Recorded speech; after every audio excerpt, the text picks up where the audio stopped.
观众朋友，大家好，我是徐曼珍，欢迎收看《南方特搜报》。2024是台南市建成400年，台南市政府特别选在具有历史代表的安平古堡，邀请歌手谢明佑、大基及设计师李明道，举办主视觉发表及主题音乐记者会，为系列活动旗袍暖身。台南我爱你，台南我爱你，台南我爱你，台南我爱你。慢慢变台南这首歌是台南府城为了要迎接400岁生日，特别邀请金曲歌王谢明佑以及饶舌歌手大基2位台南出身的音乐人共同创作，将台南在地美食以及市井小民生活写入歌词，搭上怀旧风十足的编曲和轻快的饶舌，呈现出道地台南风味与丰厚人情味。主视觉的部分由同样是台南出身的设计师李明道操刀，在台南历史脉络的基础上推出双 logo， 包括以希拉雅族十字绣以及热兰遮城为特色的融合版，以及展望城市未来与自信的荣光版，让大家从听觉与视觉上来了解台南400年。那我想说，台南作为一个古都，它的文化的优质性以及它的这个宗教，还有各个方面，都大家已经深为熟知，包括美食。但是400年来，我们不只有一些缅怀过去的事情，我们还要展望未来的事情。所以在各方方面面，我们都需要跟全台湾的民众、各位好朋友以及世界来告知我们400年走过的路以及未来的展望。台南跟荷兰也有着很深的渊源。1624年的大航海时代，台南与世界一起互相高博。市长黄伟哲赠送希拉雅族十字绣给荷兰办事处代表谭进南，象征2024年将是台南400年历史承先启后的展现。同时也推出许多台南400系列周边商品，包括帽子、鞋子、椅子、扇子、口罩等等，更把 logo 印在糕饼上面，让大家亲身来感受台南400年。记者杨顺怀台南采访报道。高雄铁路地下化之后，增设了7座通勤车站，其中以临近商圈的3块厝车站最具历史意义，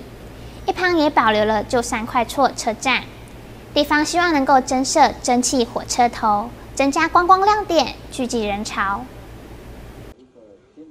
原木打造的台铁3块厝车站保留原始的古迹文化，别有一番风味。在铁路地下化之后，更是重新整建，串联铁路绿园道，美化周边环境。立法院交通委员会在25日南下，由立法委员李坤泽邀集相关单位到车站前现场勘察。在地凤北里长郑建村也说出了看法，希望能够重新规划在地的古迹文化保存。包括咱的古迹文化这个所在。要重新再规划，不是安尼感觉足无好看。包括咱有厝边隔壁，咱有一寡基林地，是包括这基林地是属于咱体育局的。伊若讲要起厝的时，就是有迄个基林地。这个基林地是毋是要合法化来规划咱这个咱的这个主民？地方喊出要增设蒸汽火车头，吸引观光人潮，带动周边的商圈以及邻里发展，让这个地方可以成为高雄的新景点。交通部长王国才听了表示，将会全力支持。凤北里跟三丰中街会因为我们这个3块厝车站这个老车站的重新规划，让它有这个回到从前的那种感觉有这个蒸汽火车头，有车厢。一些相关的这些设施以后，能够带动这边商圈的一个活络。刚才希望说把蒸汽火车，还有一些护轨还有整个再整理一下，让城市还是留下我们的一些历史，然后我们的住在那边的人也留下一些记忆这个方向我非常的支持住在3块厝旧站旁边要有一个蒸汽火车头护轨。让大家了解在过去它的一个历史那这一部分当然在用地部分，我会请我们台北局全力来协助。中央特地南下聆听地方声音，实地勘察了解地方需求，但要规划放一类火车头可没那么容易，得先协调铁路局界地，厘清管理责任。3块厝站整体的，还有蒸汽火车的一个摆放的问题，以及老3块厝站跟老火车头整体的一个重新的规划，以及相关的原本台铁的土地市府跟台铁要如何合作，重新的规划这个部分我们都必须在后续还有相关的一个协调。点出了土地归属以及管理问题，下一步就要靠民代争取，看要如何将具有历史意义的3块座车站发挥最大效益，同时也能够活络周边。记者高雄综合报道。凶狠圆轴蟹是一种陆生螃蟹，只有在生产时才会回到海里，所以每到7、8月份，常常能够看见圆轴蟹过马路的身影。住在新竹的陈老师不忍心看到他们被车辆碾压，连续3年自费到台南守护他们的安全。透过报道带大家一起看看。最近在安北路的巷弄里，时常可以看到一位戴着头灯、拿着棍子的人在草堆里翻来找去，但是他并不是在抓小偷或者是抓老鼠，原来他是为了这种生活在陆地上的凶狠圆轴蟹。因为这种螃蟹平常是生活在陆地上，只有在繁殖期才会回到海里下蛋，但因为现在马路上的灯光让凶狠圆轴蟹找不到正确的路线，常常走上马路被车辆压死，让这位来自竹东高中的老师陈应桥很不忍，所以从3年前开始自费来到安平拯救蟹命。抱卵母蟹不一样，抱卵母蟹它必须要将它的卵在海水中释放出来，所以它必须要到海水，所以他们就会出来。但是因为路灯的关系，他们理论上他们是循着月光做导引，但是他们会把路灯当作是月亮，就跑到马路上，然后就被碾。所以到马路上并不是他们正确的路线，他们必须要往这边走，所以我就会把他们引导到他们该去的地方。那他们也可以选择不要出来，但是他们为了繁衍下一代，所以他们还是会冒着生命的危险。这样，那我就觉得可以帮他一下。许多在地人知道这段期间安北路上常常会有螃蟹在过马路，所以骑车开车时都会刻意放慢速度，以免不小心压到螃蟹。当地居民在知道这位陈老师是专程从新竹来救命的，也都向他表达感谢。因为我发现这2天我都有看见他，那我昨天以为他是抓回去要吃的，你知道吗？今天我又看见你们来，我现在忍不住了，所以我就过来问说：“你到底要干嘛？”你知道吗？所以你觉得他这个行动啊，你觉得怎么样？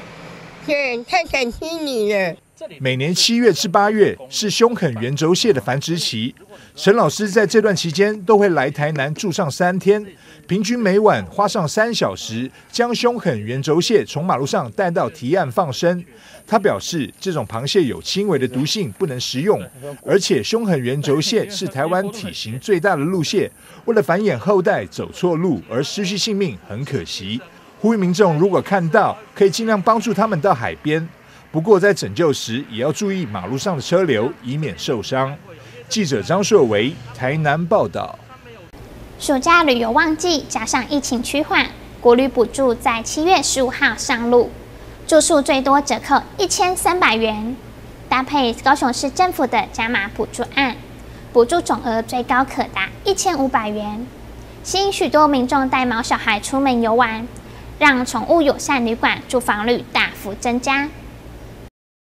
毛小孩在泳池内奋力挥动4肢，模样超疗愈。暑假来临，温度飙升，民众赶紧带着自家毛小孩出来度假避暑，也让宠物友善旅馆订房量跟着激增。除了疫情之前前阵子疫情大家闷坏之外，我觉得暑假也是一个蛮大的原因啊。就是暑假期间，其实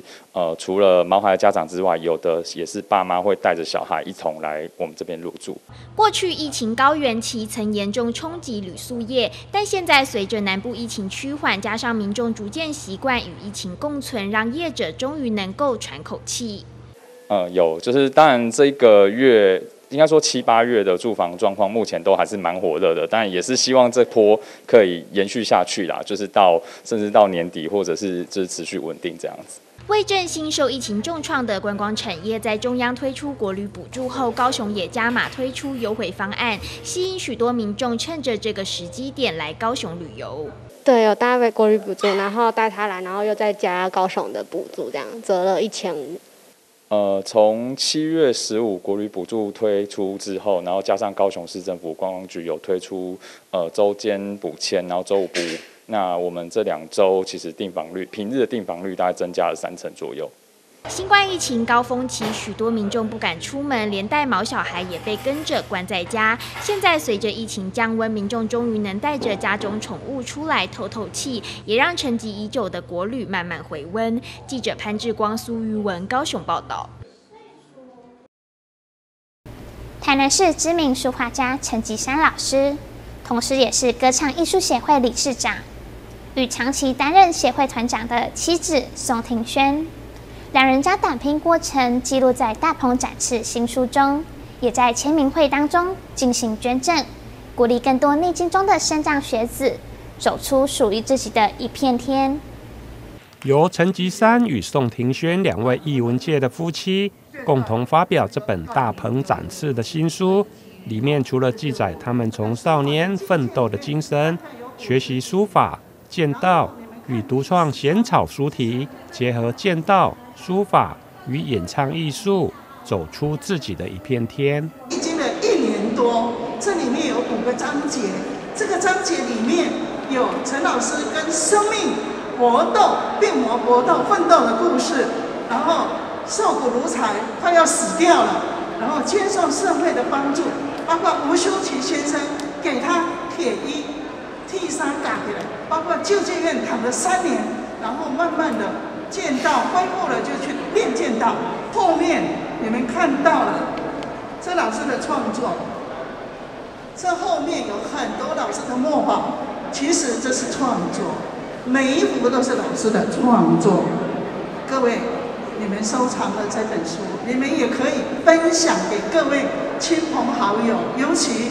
年轻人，给他一个鼓励，启发他们立志向上。在新书发表会中，除了副总统赖清德贺电祝福，还有多位议员，包括林美燕、蔡旺全、黄立昭、王家珍与许志春，以及文化局长叶哲山和社会局长陈荣之，都亲自到场祝福，场面热闹。我想陈老师跟宋老师一路走，我们看到他为我们的艺术的付出，包括我们宋老师，他本身一段时间身体状况也不是很好，但是呢，透过歌声，他也是来做一个自我疗愈。他们夫妻我有看过一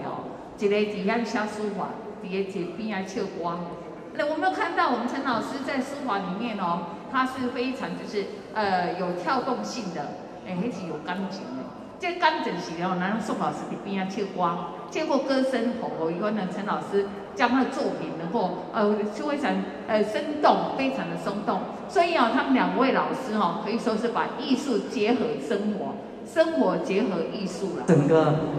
那个老师一生的一个奋斗，从里面可以看到奋斗的精神可以给我们很大很大的一个典范啊，而且呢，也让我们这个看得到这个书法的精神，看得到这个剑道的精神，看到我们人生的意义。这一段时间跟他们相处，也才知道说，哇，他们的人生历练真的是非常的丰富，也充满了智慧。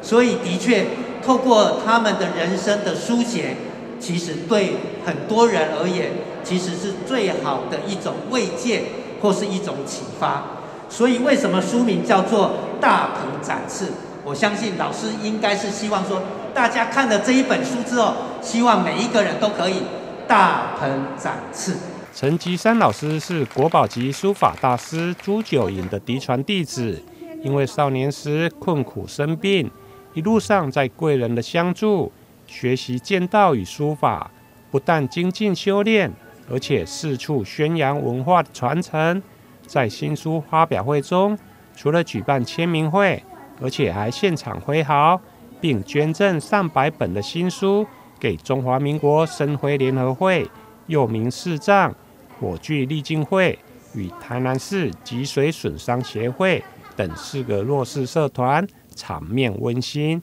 记者林根台南报道。由高雄市立图书馆所举办的绘本创作人才扶植计划，除安排课程外，还有作品征奖。获奖的绘本除了补助奖金及出版作品外，更会以图书馆的管道帮助推广，让本土作家登上国际舞台。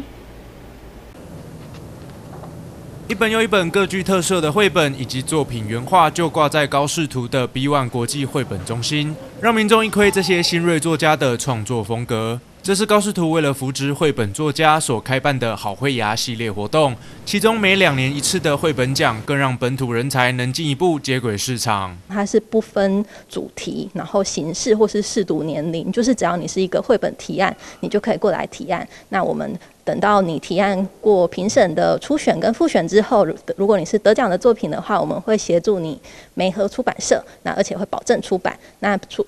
中间就是只要你获奖了之后，我们会提供20万元的创作扶植金，那出版后还会有10万元的购书补助。国际绘本中心里，小朋友尽情徜徉在丰富的绘本世界，好的作品不用担心被埋没。上一届好绘芽奖项的3名获奖者，就透过高视图的管道，让作品有了更多的曝光。3位得奖者的话，我们还有送他到世界各地的图书馆，那包含我们有寄给9间的日本馆舍，然后跟德国的青少年图书馆，还有我们韩国的2间阅读推广的单位跟图书馆这样子，那就希望世界各地的人都可以看到台湾的绘本是非常精彩的。除了高视图的推广，其中几位获奖者的作品本身也多次登上国际舞台，甚至翻译为外文版。而目前第2届已经开始征件，为了让更多有实力的绘者被看到，这次也增设了新的措施。觉得就是其实入选的人就非常的厉害了。那我们会有第1次筛选的时候会筛到就是大约有20案的入选，那最后再取出3案的得奖。那这一届比较不一样的是，这20案的入选者也可以参与我们后面的小芽分享会，然后跟一些媒合会啊，或者是1日绘本季的活动。那希望就可以让更多读者知道台湾有非常多优秀的绘本创作者。适逢暑假到来，有很多家长会带着小孩到图书馆走走。目前创作课程的学员作品展正在绘本中心里展出，不妨带着孩子来看看，说不定你喜欢的那一本作品就是未来的台湾之光。记者邱玉婷高雄采访报道。因大环境的挑战和旅宿业者陆续投资进场，台南资深饭店积极创造优势，延续台南人心中的饭店品牌，突破传统与游乐园合作，希望能够延续下一代台南人的回忆。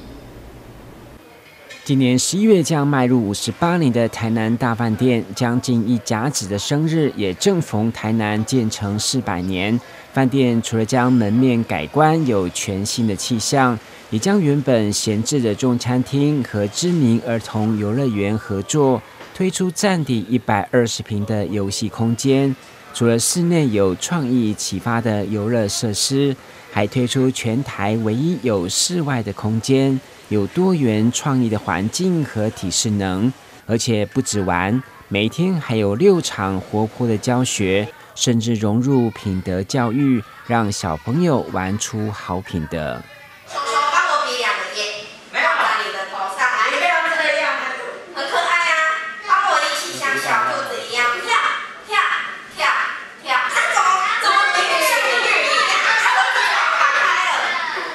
各大饭店其实都有游乐园的这个功能，但我们引进骑士堡主要是看它有别于一般的游乐园，我们还有品德教育，让小孩在这里还可以有寓教于乐的功能。那这样子其实父母带着小孩的人会更安心的把小孩放在里面，而不是只是让他只是来游玩，而是在游玩中还可以学习到品德的这一块。台南老字号饭店迎接大环境挑战，和旅宿业者陆续投资进场，也需要创造优势来延续台南人心目中的饭店品牌。所以创新突破和游乐园合作，加上环境处处有台南意象，要延续下一代来饭店的回忆。台南大饭店在台南市民的意义，其实就是欧式自助餐。我相信都是上一代的小朋友跟着父母来这里做用餐的体验，所以会对台南大饭店有回忆。那我们希望这一代的年轻人、小朋友，除了欧式自助餐之外，他们带着他们的更小的小孩来的时候，他们有这个骑士堡跟淘气咖啡，可以有更多的小孩的体验，也就是让这一代的幼儿的年轻人可以成为他们未来对于台南大饭店的回忆。饭店表示，只要住房旅客到年底都可以有体验券，或者是7月来饭店消费加购，亲子就可以全天游乐的优惠，来抢占暑假观光旅游的商机。记者郭文吉、何乔邦台南报道。文化部公布112年到114年再造历史现场补助名单。日本海军凤山无线电信所获得修复经费2.08亿元。跟着镜头，让我们一起看看其中的核心区域吧。一走进凤山工协市场旁的这块巨大区域，就能看到"永远忠诚"4个大字。这里是1917年由日本海军所建造的3个无线电信所中唯一位在台湾的一座。代表当时最尖端的科技，也是我们所俗称的明德班。无线电信所的话，其实它的一些相关历史，它经历了好几段的历史，包括了就是说一开始的话，它是用无线电信所，就是日治时期盖的，然后后来在战后的时候，它其实成为就是说一些政治犯的一个管训所。然后在后期的话，它其实变成有点像是海军的一个，就是针对军中顽劣废止的一个管训班，所以才一般称为明德班。而自从2010年县市合并后，就开始争取古迹的修复经费，但因为园区广大，历经12年后，终于开始启动。位在中心的古老大碉堡是整个明德班的核心，也是这一次修复的重点。然后在我身后的大碉堡，它其实算是一个很大的工程。所以说，我们在经历了好几年的一些规划设计以后，在今年的话，也向文化部终于争取到所谓的启动第1期的修复经费。所以说我们的修复过程的话，会朝向就是说把它原来的状况，其实把它修复回来，然后未来会加入一些相关的策展去搭配。虽然从2010年就开始规划修复，但在这期间，园区也处于半开放状态，办理过许多活动，而具有历史气息的古迹，也曾吸引多部国片与台剧前来取景。希望修复后能更进一步产生活化。其实古迹活化、古迹修复完以后，我们当然是希望它能够活化。就像我们类似校园的案例，它未来开放的话，给民众使用的话，其实除了可以当做一个观光景点以外，它其实也可以当做一个陈列相关展示，或做一些相关的民众可以当做相关的休憩，其实也会对这个地方的使用更多元。明德班代表了高雄100年前的军事地位，也见证了丰富的历史过程。修复后，在保留历史痕迹的同时，也让古迹能焕发新生命，继续见证下个100年的高雄。记者邱玉婷高雄采访报道。位在前镇区竹南里的蝴蝶公园，据里长描述，以前相当脏乱。经里长和议员争取经费，重新改建后焕然一新。不过，里长还有一些建议，带您来了解。茂密的树林、翠绿的草皮，一看就知道有人在定期修剪维护。但当地里长却说，位在一心路和瑞隆路路口的这个蝴蝶公园，以前可不是这个样子。阮进前就说啦，但是进前说人拢放假拢迄落去。我看我袂是毋知讲反南这落电议员哦，阮两个我讲，我甲议员讲这种迄落哦，议员伊嘛真有用心哦，就甚至甲遮所有一切，包括高水、草啊、路、运动器材，阮一切拢加迄落。里长看不下去，就拜托议员争取经费来整建公园。如今瓷砖步道也铺好了，更是多了几个具有特色的座椅。但里长认为还不够，必须再多几个体检设施。所有草皮拢改造，路面咧行，无妨一个路，阮拢搁改起来。甚至讲伊有空地的所在，阮就是用咧互囡仔做游戏，溜冰啊，打羽毛球。阮咧搁增加迄个暗时的迄落灯光设备。搁增加即款老即个年岁有的人的运动器材，迄拢即马拢加的。